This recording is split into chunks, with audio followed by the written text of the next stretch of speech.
ब्रेकनंतर बुलेटिनमध्ये यावेळेला मोठी बातमी येते। कोल्हापूरच्या गडहिंग्लज तालुक्यात भीषण अपघात झालाय।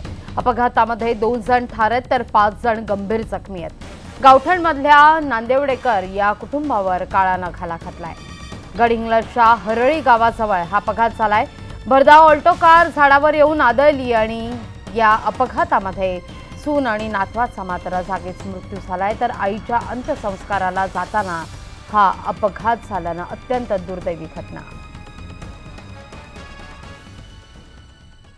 यानंतर बातमी मात्र उपराजधानी नागपूरमधली आहे। नागपूरमध्ये डोक्यात आर पार सळी गेलेल्या मजुराला जीवदान मिळालंय। विहिरीचं काम करत असताना संजय बाहे हा मजूर सळाकीवर पडला आणि ही सळाक संजय यांचा मेंदू छेदून गेली आहे। नागपूरमधल्या प्रसिद्ध न्यूरोसर्जन डॉक्टर प्रमोद गिरी आणि त्यांच्या चमूने शर्थीचे प्रयत्न करत 2.5 तासाच्या शस्त्रक्रियेनंतर त्यांच्या मेंदूतून ही सळी बाहेर काढण्यात यश आलंय।